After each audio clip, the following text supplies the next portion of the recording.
Assalamualaikum warahmatullahi wabarakatuh, sahabat petani porang khususnya ya, umumnya semua petani ya, mau petani porang, mau petani padi, palawija yang lain ya. Kita sambut di awal musim hujan ini dengan bercocok tanam, dan saya pribadi masih melanjutkan penanaman porang di mana meskipun harga porang masih loyo ya dalam 2 tahun terakhir ini, tapi insya Allah kami masih melanjutkan penanaman porang ini di musim tanam 2023, tepatnya di bulan Desember ini, dan menanti panen di 2024 tahun depan. Mudah-mudahan harga porang sekalipun loyo adalah perubahan agak membaik ya di musim depan. Dan ini adalah bibit-bibit yang kita gali, bibit dari katak atau dari umbi mini yang kita pindahkan ke lahan pembesaran. Jadi di penanaman 2022 tahun kemarin kita pindahkan di bulan Desember 2023 ini ya. Jadi kemarin banyak bibit-bibit katak yang berserakan di mana-mana, kita manfaatkan ditanam, dan alhamdulillah manfaatnya saya sangat bisa merasakan. Jadi sekalipun kita nanam lebih luas lagi, jadi tidak ada biaya anggaran pembelian bibit. Jadi anggaplah kita bibitnya gratis gitu, karena kita sudah punya stok bibit yang sudah ditargetkan untuk penanaman setiap tahunnya. Dan insya Allah saya akan mengadopsi sistem seperti itu setiap tahunnya. Jadi nanti kataknya ini kita kumpulkan lagi tahun berikutnya jadi umbi mini, umbi satu musim dari katak kita pindahkan. Dan luar biasa sahabat, jadi yang saya targetkan itu cuma 1 sampai 2 on, 1 on 2 on 3 on ya. Dari katak ini ada yang mencapai lebih dari setengah kilo, 0,5 kilo ya. Ada yang nyampe 8 on, 1 kilo, bahkan ada yang lebih. Ini dari katak. Nah, perbedaannya kalau bibit dari katak itu tidak ada bekas umbi lama seperti ini sahabat. Coba mendekat ya. Di sini tidak ada bekas umbi lama, berbeda dengan bibit umbi ya. Kalau bibit umbi itu ada bekas umbi lama di sini, tompelannya atau benjolannya. Di sini tidak ada ya. Ini jelas murni dari katak satu musim. Dan alhamdulillah ini katak-katak mini yang kita berpikir tahun kemarin daripada kita buang, alhamdulillah kita tanam dan menjadi bibit di musim ini. Dan kita alhamdulillah bisa manfaatkan lagi penanaman porang dan tidak membeli bibit sahabat. Oke, coba kita lihat bibit-bibit ini. Adapun cara tanamnya supaya kita lebih memperhemat sahabat. Kalau tahun kemarin kita kadang di lotari ya, pakai mesin lotari lain sebagainya. Berhubung ini bekas porang, gulutannya masih utuh, kita cuman digemburkan aja sedikit sahabat ya. Ini digemburkan lagi, terus dibentuk lagi seperti gulutan seperti ini. Cukup di lubang aja sahabat, di lubang seperti ini. Ini pun udah gembur, di sini ditanam bibit dan nanti diuruk tanah sedikit seperti ini ya.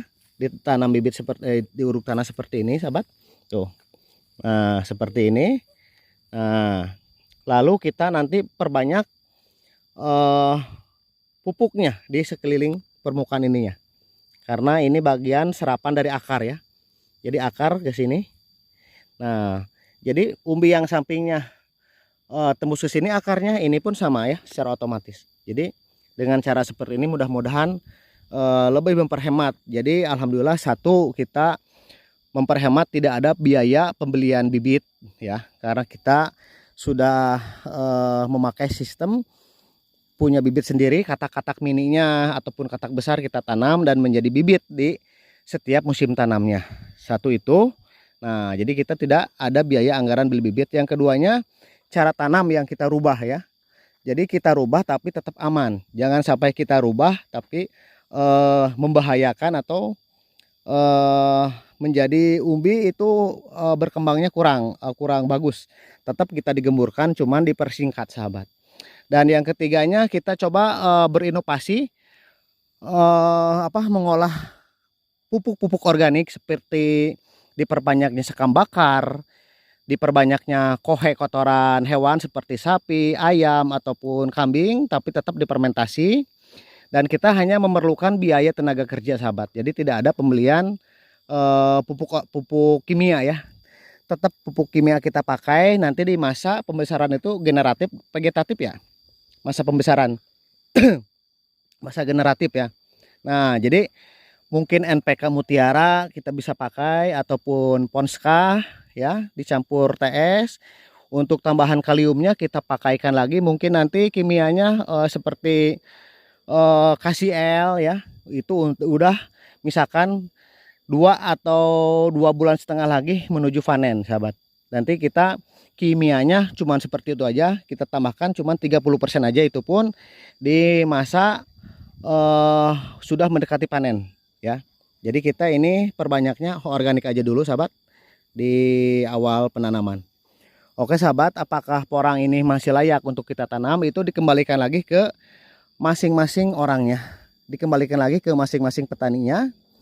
Ya misalkan hitung-hitungannya seumpamanya masih ada harapan, kira-kira masih ada untung, ya kita jalankan. Ataupun misalkan kira-kiranya tidak, yaitu lebih baik jangan. Kalau saya berpikir lebih positif sambil belajar, sahabat, dan tidak hanya porang aja yang kita tanam, ada cabai di tempat yang lain.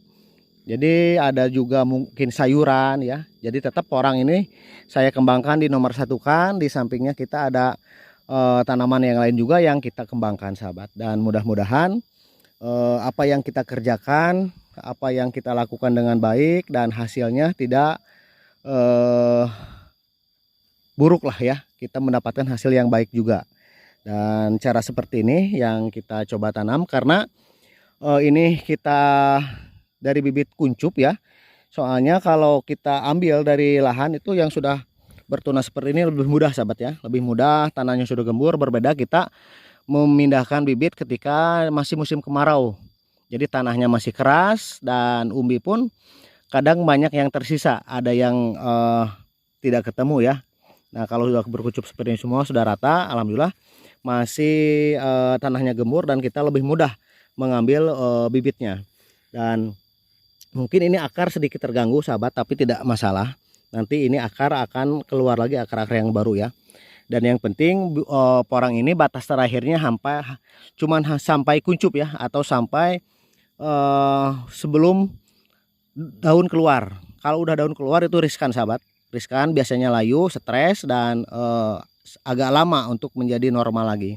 Kalau masih kuncup seperti ini masih besar harapan berpotensi tumbuh dengan normal. Oke sahabat porang, mudah-mudahan di musim panen 2024 tahun depan yang akan kita nantikan, harga akan semakin sedikit lah bagus ya. Kita gak muluk-muluk sampai seperti di tahun 2020 dulu, harga porang bisa mencapai 15.000 sampai paruikan, turun ke 7.000, dan sekarang tersisa di rata-rata di angka 3.000 sampai 4.000 aja. Dan di angka itu pun seandainya tahun depan 2024 masih bertahan di angka 3.000, 3.500 bahkan sampai 4.000, alhamdulillah tetap kita syukuri. Dan hitung-hitungannya kita coba berhitung gimana caranya sih, misalkan nanti panen di harga 3.000 atau 2.500 atau berapa, di angka-angka itu kita nanam porang ini gimana caranya tetap masih ada untung. Itu kembali lagi ke diri kita masing-masing ya sahabat. Oke, sampai jumpa sahabat, terima kasih, tetap semangat. Assalamualaikum warahmatullahi wabarakatuh.